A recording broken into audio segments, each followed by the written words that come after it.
I did interview a few years ago a blind architect named Chris Downey, who is incredible and fascinating in the way he does his work. He had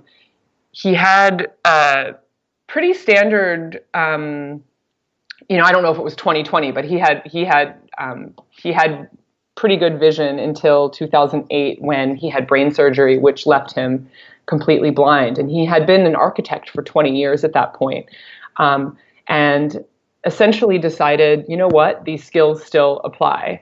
And so he has a firm that he founded a few years after that called Architecture for the Blind. And the firm specializes in creating spaces for blind folks. And it was really interesting to talk to him about how his priorities and perspective on design shifted when he went from having sight to not having it. And now he really thinks a lot about acoustics. He thinks a lot about where the first physical contact with a building comes in. And so we talked a lot about different types of door handles and handrails that he loves, and how he really works hard to make sure that's an inviting experience. Because if your first experience of a building is not seeing it, but when you come into physical contact with it, or when you hear it, that he wants to make that experience really incredible in the spaces he designs.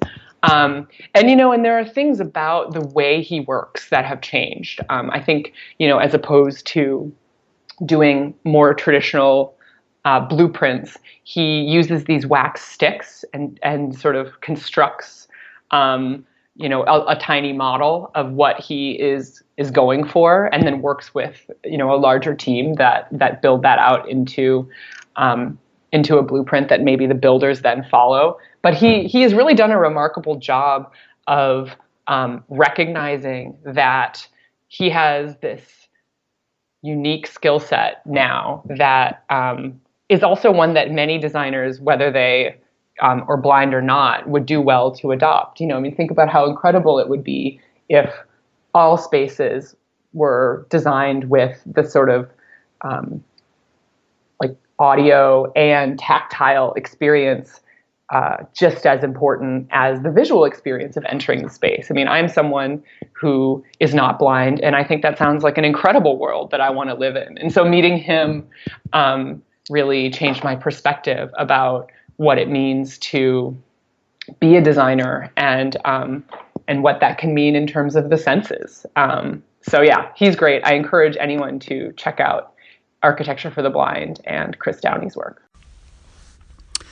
Not an architect, but an interior designer who is totally blind. I haven't been in touch with him for about 20 years, so I'm not even 100% sure that he is still working. When I just did a quick search, I saw that there was an interview on afb.org. Not sure if it's still there, how old it is. His name is Eric, E-R-I-C, Brunsangler, B-R-U-N-S-A-N-G-L-A-R-D. He's a hell of a nice guy. Then, like I said, it's been a long time since we've been in touch. He was in West Hollywood. So it was interesting to talk to him about how he goes about designing. Well, first of all, how he goes about letting a client, getting a client to accept that he knows the job, he knows what he's doing, and then that he can understand what they are going for. Those really seem to be harder than doing the actual design work. But maybe that's true of all designers or architects or anybody like that, because, getting the client's vision,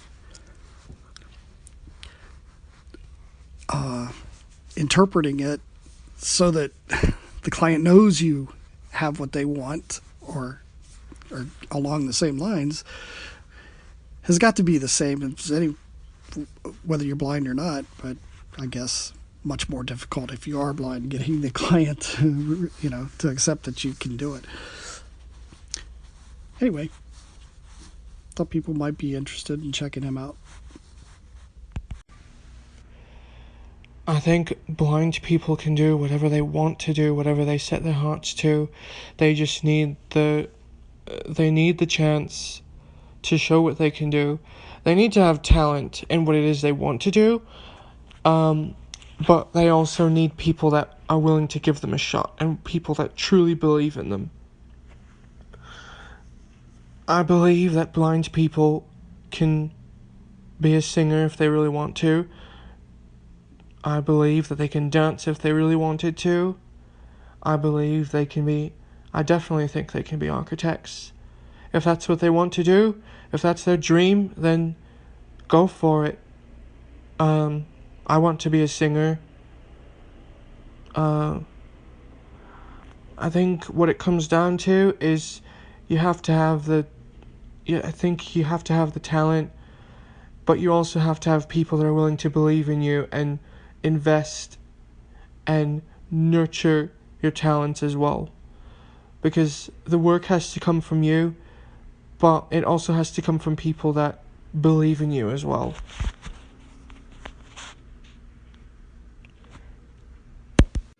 Really enjoyed this story.